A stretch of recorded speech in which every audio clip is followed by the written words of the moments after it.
ഇന്ന് നമുക്ക് ചീരത്തോരൻ വയ്ക്കാം. ഇത് ഇപ്പോൾ പറിച്ച ചീരയാണ്. ഒരു വലിയ തോരനുണ്ട്. നമുക്ക് ഇന്ന് ചീരത്തോരൻ ഉണ്ടാക്കാം കേട്ടോ. നമുക്ക് ചീര വാഷ് ചെയ്ത് നന്നായി 3 വെള്ളത്തിലൊക്കെ കഴുകി മണ്ണ് പൊടിയൊന്നും അധികം ഇല്ല, ഇവിടുന്ന് പറിച്ചതായതുകൊണ്ട് അധികം പൊടിയൊന്നുമില്ല. നന്നായിട്ട് കഴുകി തോർത്ത് വെച്ചിട്ടുണ്ട്. നമുക്കത് അരിഞ്ഞെടുക്കാം. നമുക്ക് ചീര അരിയുന്നത് ഇങ്ങനെ ഞാനിങ്ങനെ ഒരുമിച്ച് പിടിച്ച അരി.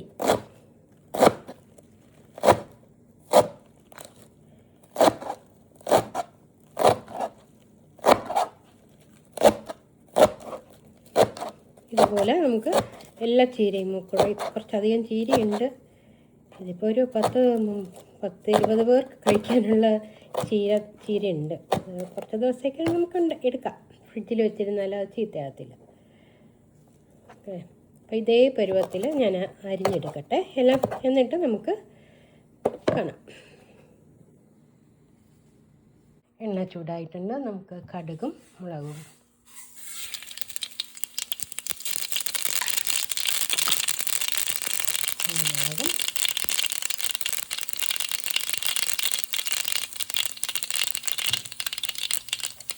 മീഡിയത്തിലോട്ട് വയ്ക്കണം.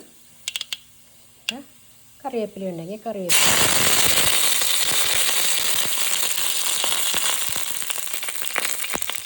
ഇനി നമുക്ക് ചീര ഇട്ട് കൊടുക്കാം.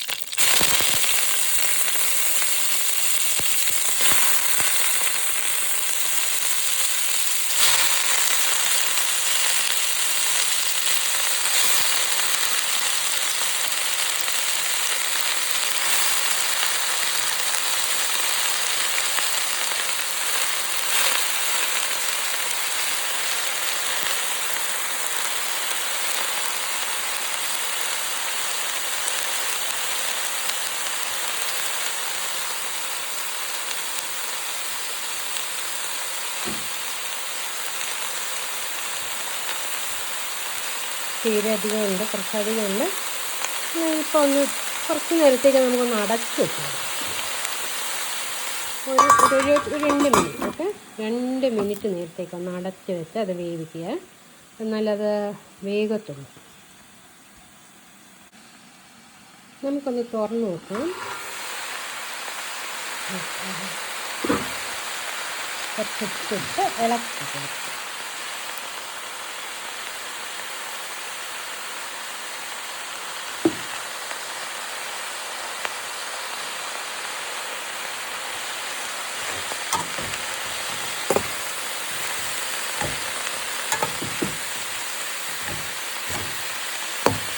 അമുങ്ങിപ്പോവും. ഇത്രയും ചീര ആകുമ്പോഴത്തേനും പേടിക്കില്ല. കുറച്ച് അങ്ങനെ വെന്ത് വരുമ്പോൾ ഉപ്പൊക്കെ ഇട്ട് ഒന്ന് ഇളക്കിയിട്ട് ഒന്നും കൂടെ നമുക്ക് അടച്ചേക്കാം. വെന്തിട്ടില്ല ചീര.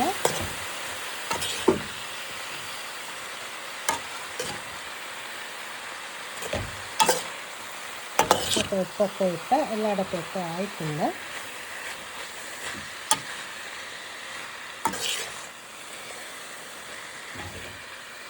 ഉപ്പ് വേണമെങ്കിൽ പിന്നെ ഇടാം കേട്ടോ. ഇതിപ്പോൾ അധികമൊന്നും ആയിട്ടില്ല. ഇവിടുത്തെ ഉപ്പ് ഭയങ്കര കുറവാണ്.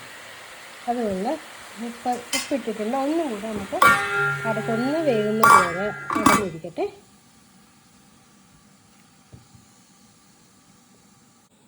അപ്പം നമുക്ക് തുറന്ന് നോക്കിയാലോ. വെന്തോന്ന് ഒന്ന് വേവുന്നുണ്ട് കേട്ടോ. ഒന്ന് അമുങ്ങിയിട്ടുണ്ട്. ഒന്നൊന്ന് വേവുന്നേ ഉള്ളൂ. ഒന്ന് കുഴഞ്ഞുണ്ടോ? കുഴയുന്നുണ്ട്. കുഴഞ്ഞു ചീര.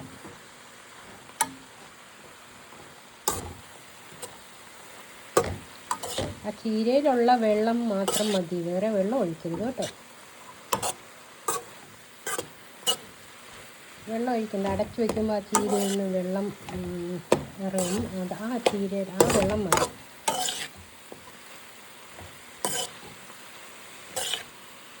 എന്തൊന്ന് മയങ്ങിയിട്ടുണ്ട്. നമുക്കിനി കുറച്ച് നേരം കൂടെ വെയിറ്റ് ചെയ്യാം. ഒന്നുകൂടെ വെന്ത് നല്ലതായിട്ടും നോക്കട്ടെ വെന്തോന്ന്. നന്നായിട്ട് വെന്തിട്ടുണ്ട്. ഞാൻ വായിലിട്ട് നോക്കി. നന്നായിട്ട് വെന്തിട്ടുണ്ട്. ഇനി നമുക്ക് തേങ്ങ, നമുക്ക് വേണ്ട സാധനങ്ങൾ എന്തൊക്കെയാണ്? തേങ്ങയുണ്ട്, ഇത് ജീരകം ഞാൻ പൊടിച്ച് വയ്ക്കും എളുപ്പത്തിന്. എനിക്ക് ചതയ്ക്കാനും എടുക്കാനും സമയം ലാഭിക്കാൻ വേണ്ടി ഞാൻ പൊടിച്ച് വയ്ക്കും. ജീരകത്തിൻ്റെ പൊടി, മഞ്ഞൾ, മുളക്, ഇത് വെളുത്തുള്ളിയുടെ പൊടിയാണ്. വെളുത്തുള്ളി ഫ്രഷ് ഉള്ളവർക്ക് അത് മതി. പക്ഷേ ഞാൻ എളുപ്പത്തിന് വെളുത്തുള്ളി പൊടി, അത് നല്ലതാണ് കേട്ടോ, ഒരു കുഴപ്പമില്ല, നല്ല ടേസ്റ്റ് ഉണ്ട്. അപ്പോൾ ഇത്രയാണ് നമ്മൾ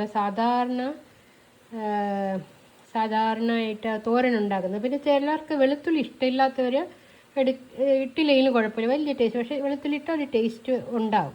നമുക്ക് നോക്കാം. അപ്പം നമുക്ക് ഇത് എല്ലാം കൂട്ടിട്ട് കൊടുക്കാം. അപ്പോൾ നമ്മൾ കൂട്ടെല്ലാം ഇട്ട് കൊടുത്തു. ഒന്ന് ചൂടായിട്ടുണ്ട്. നമുക്കിനി ഒന്ന് ഇളക്കി കൊടുക്കാം.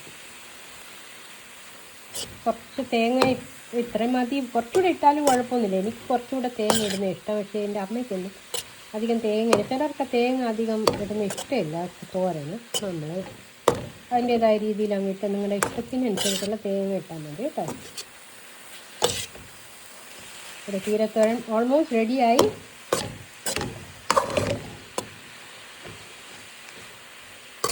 നന്നായിട്ട് വെന്തു. ആവശ്യത്തിന് ഉപ്പുണ്ട്, എല്ലാം ഉണ്ട്. അപ്പോഴെങ്ങനെ നമുക്ക് ചോറുണ്ണുമ്പോൾ അതിനി കാണാം. എല്ലാം റെഡിയായി ചോറ്. ഇനി അടച്ചു വെച്ചില്ലെങ്കിലും കുഴപ്പമൊന്നുമില്ല. ഒന്ന് അതിൻ്റെ വെള്ളമൊക്കെ ഉള്ളതാക്കിയിട്ട് കുറച്ചൊന്ന് ഡ്രൈ ആകണമെങ്കിൽ ഒന്ന് തുറന്ന് വയ്ക്കുന്നതായിരിക്കും നല്ലത്.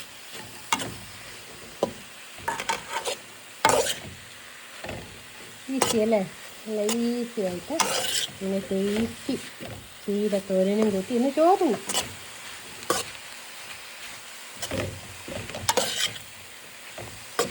അപ്പോൾ ചോറുണ്ടുന്ന സമയത്ത് നമുക്ക് കാണാം.